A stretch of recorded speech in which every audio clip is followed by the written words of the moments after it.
Welcome, everyone. Thank you so much for joining us tonight. I hope it will be an exciting presentation. We're going to share membership success stories from across 7080 district. Patricia Dimmick is membership chair from the Rotary Club of Burlington Lakeshore. Hubert Singh, who is a former district membership chair, is currently the membership chair at the Rotary Club of Kitchener. And Bobby Ferguson is the co-president from the Rotary Club of Shelburne. I put a note there about everything because, as we all know, membership in Rotary is something that requires all of us to be involved and engaged. And we're looking to attract, to engage, and to retain members, and it's really keeping attrition as low as possible is a key part of the Rotary experience as well. So I'm now going to turn it over to our first panelist, Patricia Dimmick. So over to you, Patricia. Thank you, Scott, and also thanks to Hubert and Bobby for collaborating on this presentation.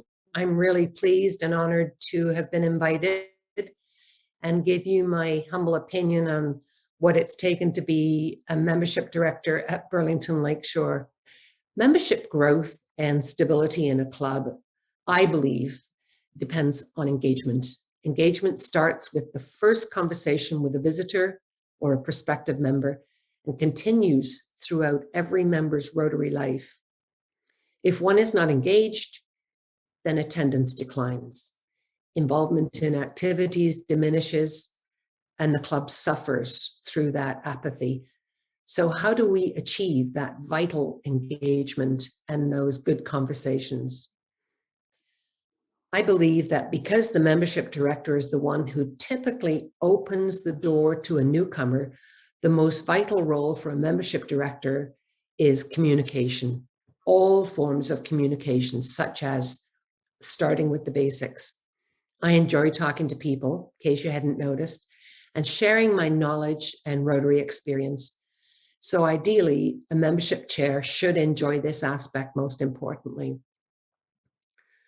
When one meets with a potential member, I take the time to share with them the sizzle of Rotary. Be patient. They'll get to know the meat of it soon enough when they join. And there's no point in overwhelming them with major facts and figures and about the entire picture of Rotary. Tell them what an individual member is committed to in a personal way and what they will get out of it.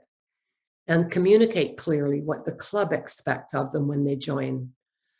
Of course, I share the principles, the projects, and the opportunities within my club, but I try hard at first not to dig deeply into the mechanics of it all. I also spread these topics over a few conversations so that it's not a huge amount of information each time.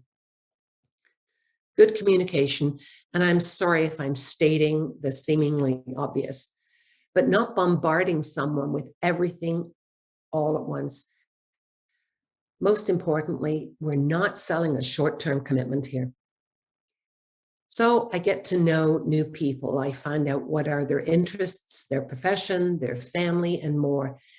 And it helps me to steer the conversation toward their individual interests. As part of the new member orientation, I give them a copy of our new members manual. The new members manual I created a couple of years ago is club specific. It describes each role that makes my club's machinery work. It's an attempt to answer all the questions proactively that arise regarding how and why we do what we do. Moving ahead, after they've been inducted, each newbie is strongly encouraged to visit committee meetings. And I emphasize visit committee meetings as they figure out what is their niche. Our committee chairs are on board with this, inviting the new member and explaining what their committee does and what is expected of them.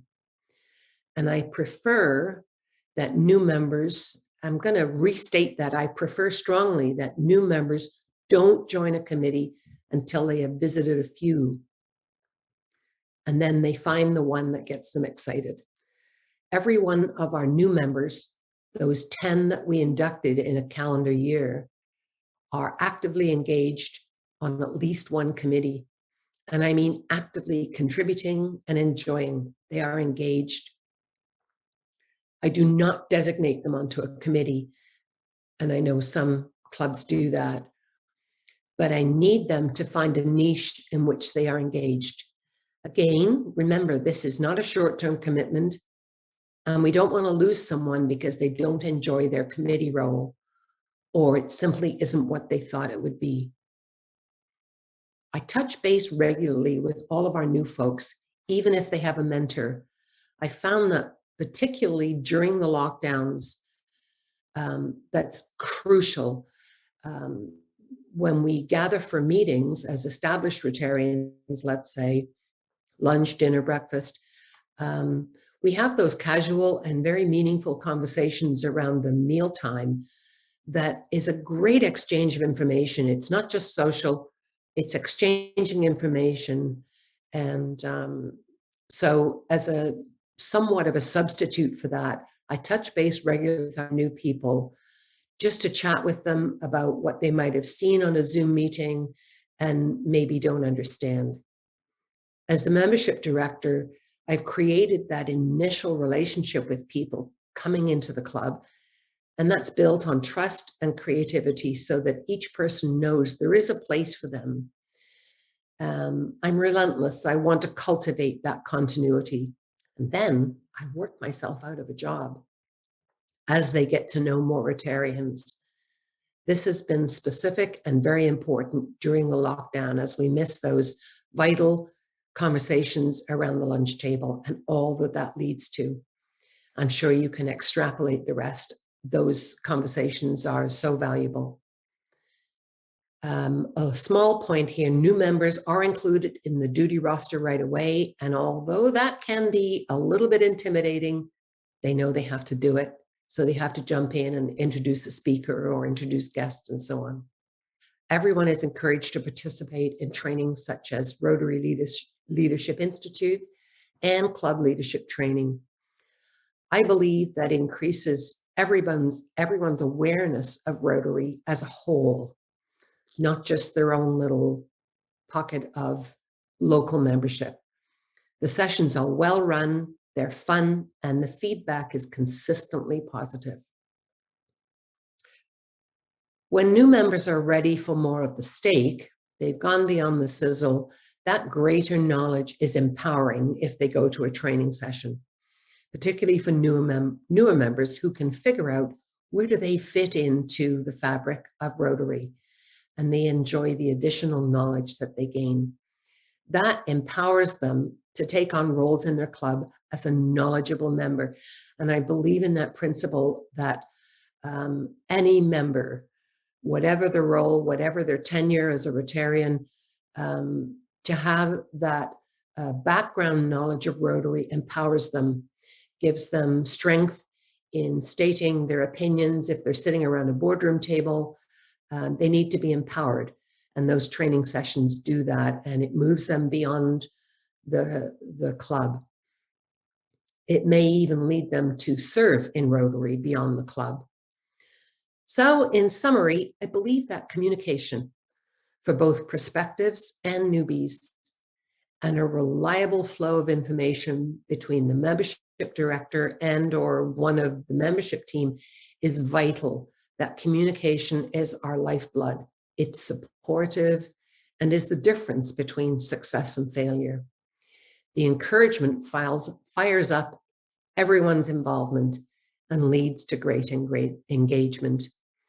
A couple of notes that we do have a mentor program, and I'll just highlight what I believe are the best characteristics of a mentor. That they like communicating, they like chatting with people, they're not an introvert necessarily, that they are available and committed, and they have consistent attendance. And finally, I wanted to touch on retention. And this, I acknowledge, is a very difficult topic because of the pandemic. As we complied with the lockdowns, the only big strategy for my club, beyond good communication was maintaining an interesting lineup of speakers and promoting them in advance. I know some people go online for their club and they don't know who the speaker is going to be. And so that promotion ahead of time, I think, would add a percentage of help there. We've maintained a fairly healthy level of attendance, all things considered, but we've lost some people because of either they're on Zoom all day for work and they don't want yet another Zoom meeting. A small number were intimidated initially about technology and they were concerned for security. But that absenteeism results in disengagement, as we all can witness. And you know the rest about disengagement. But I'll hand things over to my friend Hubert Singh from Kitchener Rotary.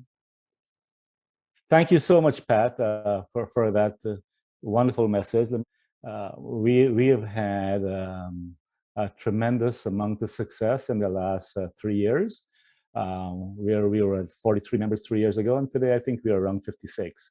I'll talk a little bit about that, but I just wanted to say a couple of things in terms of strategic membership, generally speaking.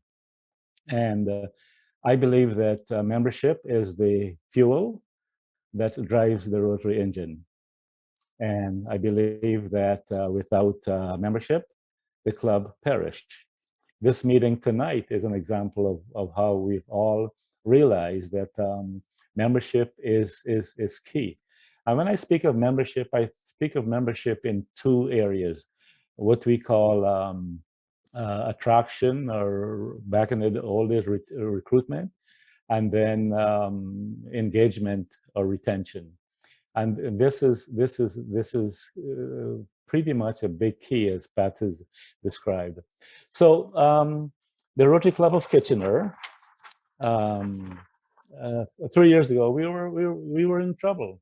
We were in your typical Rotary Club globally that was hurting bad. We were losing members, and it looks as if we were going to lose more members. At one time, when I joined Rotary in Kitchener 15 years ago, we were around 75 members. 3 years ago, we were at 43. Pat, you know that? You're a member of our club. So we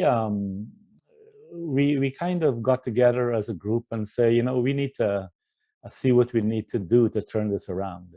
And I'll share with you some basic, rudimentary, even simplistic ideas that we have employed in Kitchener to help turn our club around and really grow the club. And it's been wonderful to see that. And we are so grateful that that growth is here. But as Pat has mentioned, attracting and inducting members is fairly, I would say, the easy part. The hard part is the mentorship and keeping these members engaged over time. My good friend Adrian Decoux has coined a phrase that I love, and it goes like this. It says, day one, minute one. And pre-COVID, if a new member wanted to join Rotary, that person would come to a club, they'll be met at the door, they'll be shaking hands, we'd invite them to have lunch, there will be a good speaker, there'll be follow-up, and that particular prospect have a really good feeling that day one and minute one. And we've always thought that if we can maintain that example for about 12 to 18 months, then you have a member for life. So we strive on that day one, minute one. So the first thing that Kitchener did 3 years ago, we decided we'll have a very robust and engaged and active membership committee. And our committee 3 years ago included, of course, the chair. We invited the committee, the club president, the past president, and the incoming president. And it is unusual in Rotary for the club president to be involved in a committee, but we were so lucky that our president in those days, Paul Rustrup, decided to join the committee, and we followed that strategy since. I found out that if you're a member of any committee and you want to get things done, it helps to have the president in that committee. The second thing we decided to do 3 years ago is that we needed to meet consistently. So our committee meets on the third. So if any one of you is trying to reach Hubert Singh or Adrian DeCou or Paul Rustrup or Louise Gardner on the third Thursday of each month at 8 o'clock, you will not find us. We'll be in a committee meeting discussing membership business. So I think in the last 3 years we've missed very few, if any, of our membership meeting on that third Thursday at 8 o'clock, and that was important to us. What we do, or I do as a chair, in July, probably usually the end of June, I sit with the incoming president, and I say to that person, he or she, listen, tell me, what would you like to see in your year as president in terms of membership? In other words, if you and I will be sitting here a year from today and we're discussing success in membership, what does that mean to you? And the answers we get is sometimes, well, I'd like to see a net growth of 5. I'd like to see this club have a very robust membership committee, or I'd like to see the membership of this club reflect the demographics of the society. But July 1st of every year, the membership committee of Kitchener have a clear, defined, definitive idea of what we are supposed to accomplish that year, as wished by our president. And generally, those goals, those membership goals, are consistent with our strategic plan.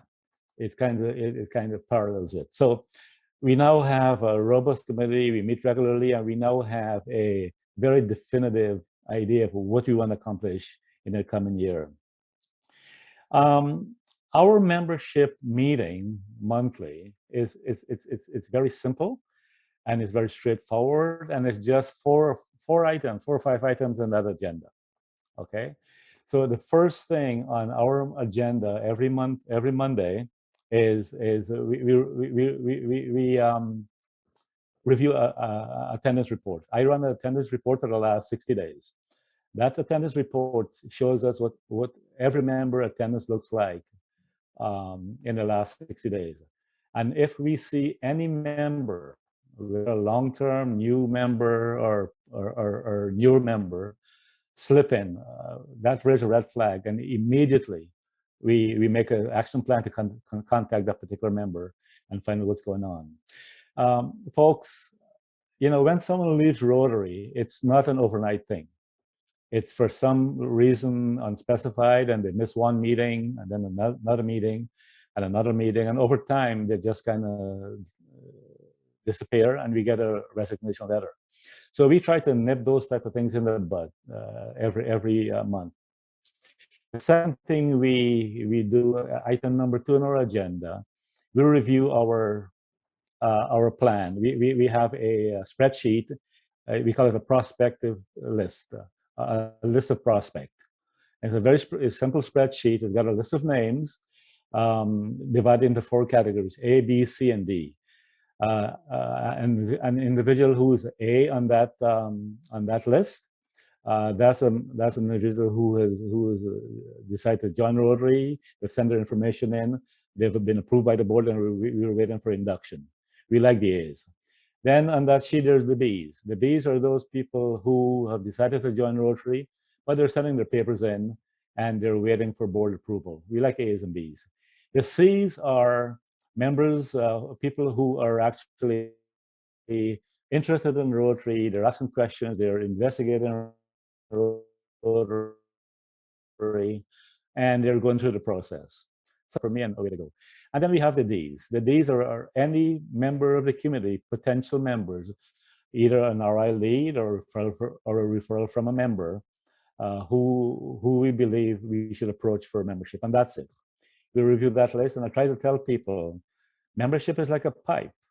On one end of that pipe, the president is pinning that member as a new member. On the other end of that pipe is someone saying, hey, can you tell me about Rotary? and every step of that pipe should be filled at all times. And finally, our last item on the agenda is mentorship. We have every single member who've joined this club in the last 3 years. We go through their names one by one. We monitor them, make sure they are being assigned to the proper committees and so on, as Pat just mentioned. One thing we do for new members, we have an intake sheet. And that intake sheet takes everything into account about this new member, not just the names, their addresses, their gender, and that type of thing, but who do they know in Rotary? What are their interests? What do they want from Rotary? What do they expect to give to Rotary? What are their hobbies? And so we match those type of things up with members of the club, and we try to make sure that they're mentored in that day one, minute one for 18 months. And that's really it, folks. Those are the simple ideas we have in our club, and we do it consistently. And I believe that the Rotary Club of Kitchener is a vibrant club. It's not the membership committee to have a vibrant club. I think that's a club president and his group. But to the extent you have a vibrant club and a vigilant membership committee, I think will be the extent that you will have members coming in, and those members will stay. Thank you very much. I wish I had some more time, but I have to turn the time over now to my good friend, Bobby Ferguson. Thank you, Hubert. So I'm the co-president of Shelburne Rotary, and I could tell you a bit about myself, but our club is far more interesting, so I'll start there. The Rotary Club of Shelburne is a small club of 14, and we've been in existence for 83 years. We have 2 corporate members, local businesses, so that's fairly good for a very small town.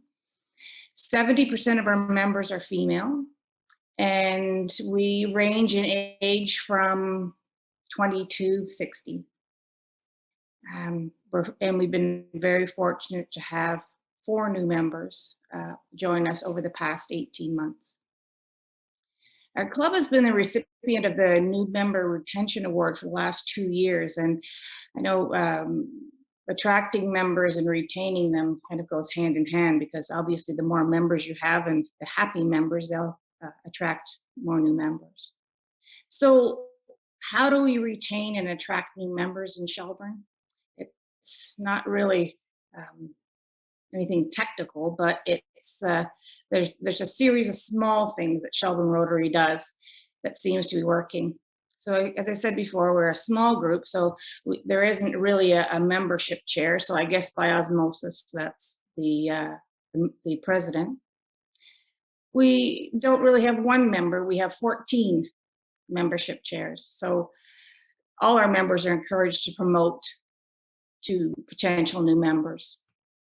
And because we have a diverse group, they attract new and diverse members.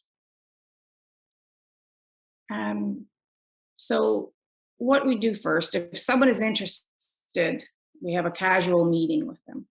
Nothing very in-depth, but we usually meet for a coffee or a beverage, and we have a fun conversation about Rotary and our plans, current, past, and what we'd like to do in the future.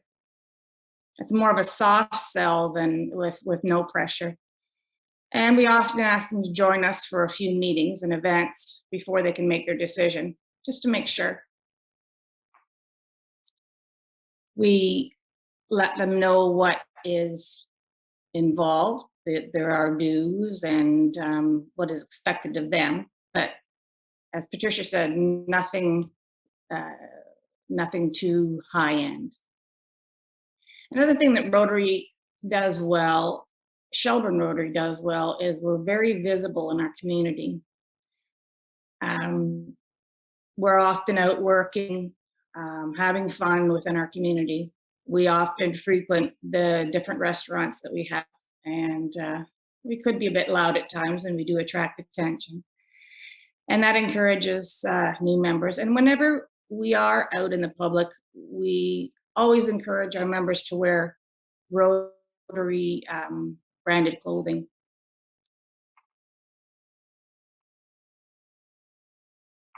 So we also like to keep our members involved. So as our other two panelists said, you make sure that they are engaged in what you're doing, feel included in what you're doing, and get them on a committee if they're interested. Another thing that we do and find is important is our website, so that if people are interested and they might be a little shy about talking to someone, we have a website that is easy to find, user friendly, and it tells a bit about us and how long we've been in existence, and we keep it up to date as to our activities, so they can see that the varied things that we do and the diverse events. Another thing that we find very important is social media. This also makes us visible within our community, and we share stuff on our own site, but also on the different sites for different towns that are around us. We have a lot of those small towns, so that may not have a Rotary Club, but in our county sites as well. It's very inexpensive. It's extremely events, and we quite often share fun pictures that we're doing, or newsy posts about how we're helping our community. And this has been a significant tool in attracting new members, because it's a constant, regular reminder of the good work that Rotary is doing within our community. We try to always keep our meetings a diverse mix of topics and events. Because our group is diverse, we make sure that they all have a say in what happens in our weekly meetings. We have pods, or little groups within our group, that are responsible for meetings, and they quite often will invite friends or potential members to join us on their events, because again, that attracts new members.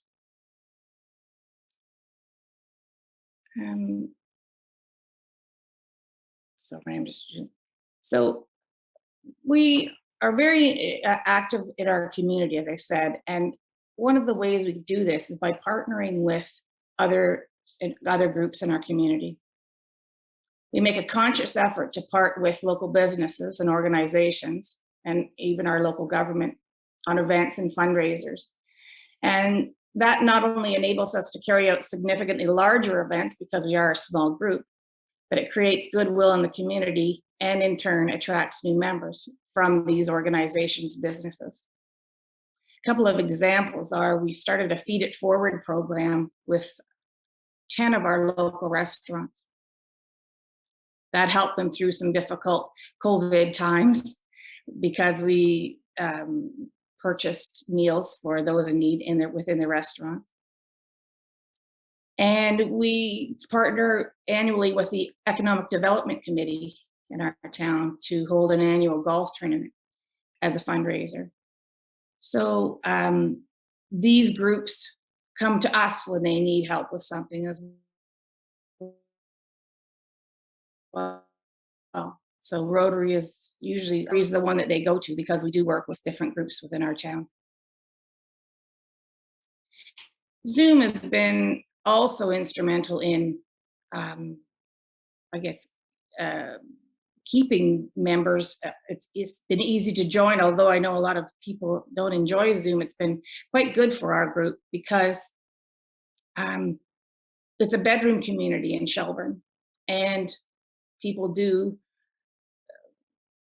commute a fair distance. So by the time they get home at 6:30, 7 o'clock, it's sometimes difficult to go out to another meeting. So to come home, put on your comfy clothes, and join Rotary in a Zoom meeting is quite attractive to a lot of our members. We still, I believe that Zoom, even though when the time comes that we can meet regularly in person, I think that we'll still do half our meetings on Zoom and do a hybrid so that we can have some Zoom and some people in person. Because, as I say, being a community that many people commute, it's been a significant help for us to keep our members. These aren't difficult things to do, just things that seem to work for us. And thank you for letting me share them with you. Thanks very much to our presenters. We are going to now open it up to anyone who has a question. You can either send it to Dan or just raise your hand or shout out your question, I guess. Todd Lyons from the Rotary Club of Cambridge, Preston Hespler. I have a question for Bobby. Bobby, you mentioned, actually I have two questions. One, you mentioned something about when you're in restaurants that you often draw attention to Rotary. So I was curious what that means. Potentially it's just, you know, your weekly Rotary meeting and is in a restaurant, and that's what draws attention. But if you could expand on that. And second, you'd mentioned that pods, a member being in a pod often brings an opportunity for people to bring guests, where our pod program really represents just an opportunity for people to help with running of the meeting. And it's not that, well, it's not something they'd probably bring a guest to. So if you could expand on both of those things, please. Sure, thank you. We draw attention to ourselves because usually we're a little boisterous group, but respectfully so. And usually because Shelburne is a small town, the restaurant usually has Welcome Rotary, Rotary Club of Shelburne, and oftentimes it's after we do a garbage pickup or something, so we have our Rotary t-shirts on, and you know, and sometimes in Shelburne, a group of 14 in a restaurant's a very large group, so that brings attention to ourselves. The pods, yes. So usually the pods, for example, one of the pods might decide that we're going bowling, and then they would say, okay, everybody bring a friend or a guest that they might find it interesting. Or if they're having a guest speaker, we encourage people to bring guests or people within the community that might be interested in it. So we know that they're going to be meetings that we're not going to talk about business, so that everybody is obviously welcome. So we do encourage people to bring guests and people that find that topic interesting. Excellent. Thank you very much. I recognize the disconnect now. We have a committee that arranges our speakers, and our pods just really run the sergeant at arms desk. Who's going to introduce the speaker? Who's going to thank the speaker? Those sorts of things. But I get what you're saying. If the pod arranged the speaker itself, then the pod members would, whole thing. Yeah, then they'd be more, hey, come to see this great speaker that I arranged. That's an excellent. Exactly. Excellent thought. And diversity, it offers diversity too, because everybody has different likes. Excellent. Thanks very much, Bobby. Anyone else have any cool thoughts that they'd like to throw out, something neat that they're doing in their own club that they'd like to share here tonight? Great presentation. No, I just wanted to say our strategy this year really followed the each one bring one, and it was a three-part strategy. One, initially a strategy to invite, attract, and recruit, and the word engage potential members. The second part of the strategy is membership, early membership engagement, early, as soon as they, and the third is a strategy with your long-term members, which is more a retention strategy, but it's engagement. The results, we're up 23% this year, and it continues to work. But the theme is each one bring one, which I think is going to be the ongoing theme, certainly for the next few years. So that was our approach. Good thing. You know, I think if we think back to how we individually joined Rotary too, most of us joined because someone asked us. We might have inquired or asked a neighbor or friend, what is your Rotary Club? What is that? But somebody actually extended the invitation. So if each person would just invite one other person, doesn't mean they're going to for sure join, but you have to live. If they don't even come to the meeting, they'll never join. So, and it can be a social activity, community service project, just a fun event in the community, the dinners that you go to where you're all wearing your Rotary outfits or Rotary, Rotary logoed clothing. I think that's a good idea too. I think we all need to be fun. When everything's over, we need to storm all the restaurants in our Rotary gear, and everyone will see what a fun group we are. So here in Kitchener-Waterloo, we have 5 Rotary clubs, and well, that can present a challenge. The thing we've been doing for about a year and a half or so now is meeting. The membership chairs are meeting together fairly regularly and discussing ways that we can promote ourselves corporately within the community, like together. And also it gives us a chance to get to know each other and to understand the culture of each of our different clubs, so that if we are talking with a prospective member and we have a sense that that member might be a better fit in one of the other clubs, we're generous enough to share that information. So in some of the larger areas, I think that is something to consider in bringing your membership chairs together. And I certainly have found it helpful. And I think the fact that we continue to meet says that a tip and an idea that I'd like to share with you.